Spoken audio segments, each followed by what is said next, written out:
Reflections of a Simple American. Brought to you by Spirituality. Episode 1, Part 4. George Washington's Farewell Address.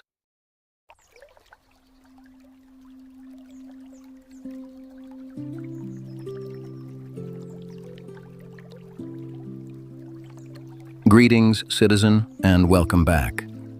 In this episode of Reflections of a Simple American, I look forward to your company in listening to Washington turn his attention to the subject of party spirit and faction. I believe some of Washington's warnings on these topics are happening in our day, and I hope that you'll join me reflecting on Washington's words.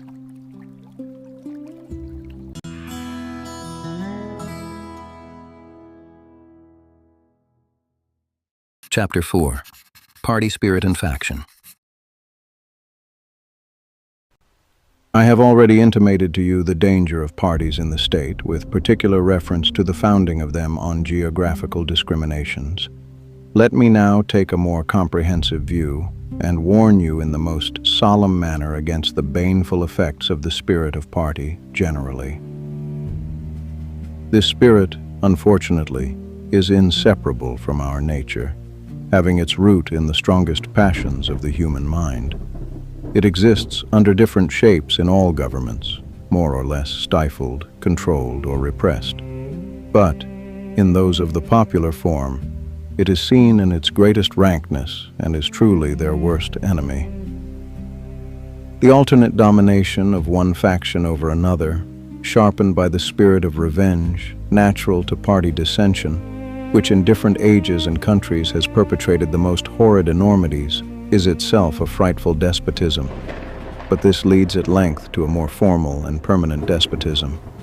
The disorders and miseries which result gradually incline the minds of men to seek security and repose in the absolute power of an individual, and sooner or later the chief of some prevailing faction, more able or more fortunate than his competitors, turns this disposition to the purposes of his own elevation on the ruins of public liberty. Without looking forward to an extremity of this kind, which nevertheless ought not to be entirely out of sight, the common and continual mischiefs of the spirit of party are sufficient to make it the interest and duty of a wise people to discourage and restrain it. It serves always to distract the public councils and enfeeble the public administration. It agitates the community with ill-founded jealousies and false alarms, kindles the animosity of one part against another, foments occasionally riot and insurrection. It opens the door to foreign influence and corruption, which find a facilitated access to the government itself through the channels of party passions. Thus the policy and the will of one country are subjected to the policy and will of another.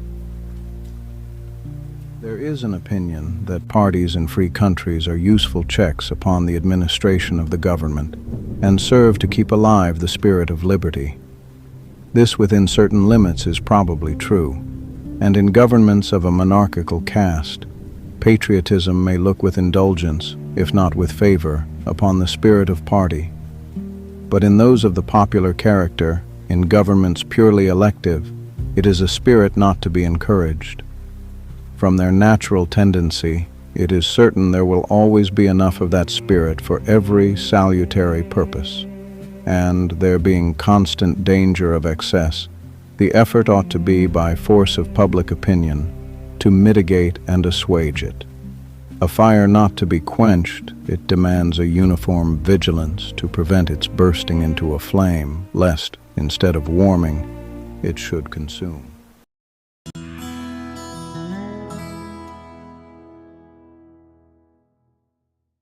Interpretation and reflection.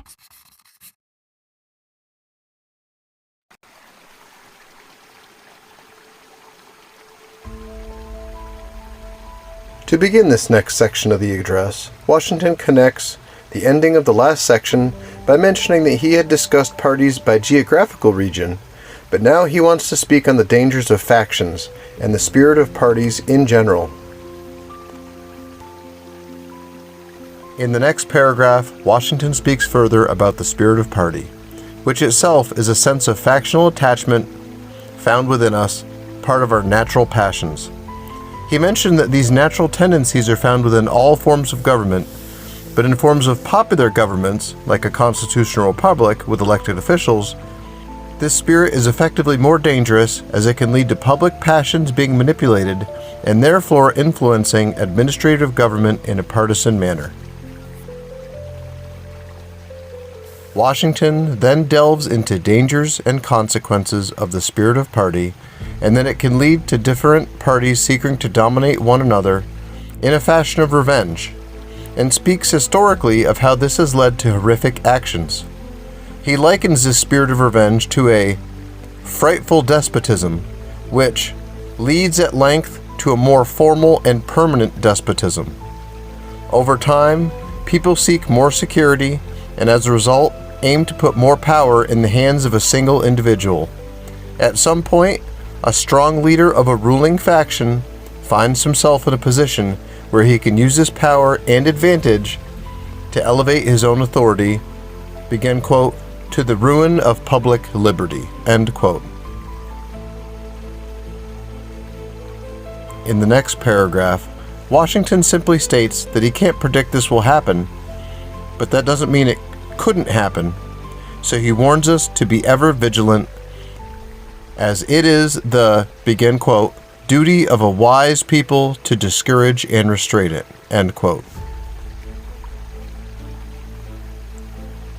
In this next paragraph, Washington begins to list some of the consequences of the spirit of party: distraction of public councils, weakening the public administration, agitating communities with false alarms and jealousy.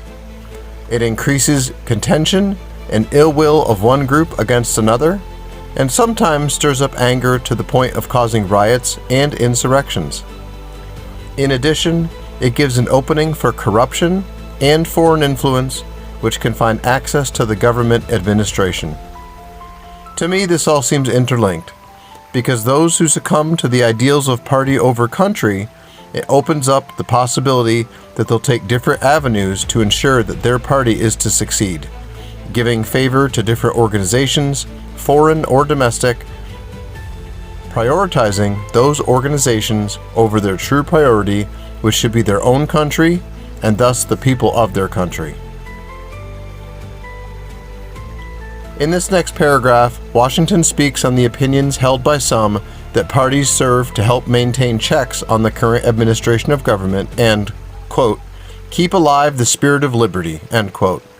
He acknowledges that to some extent this is true.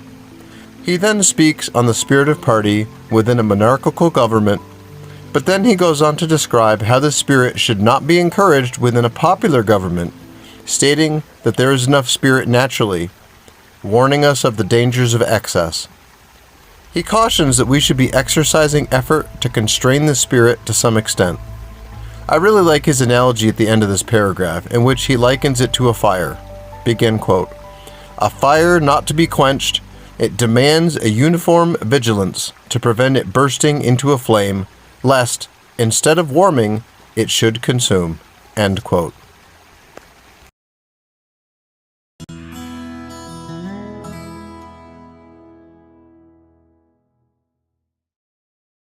Thanks for stopping by.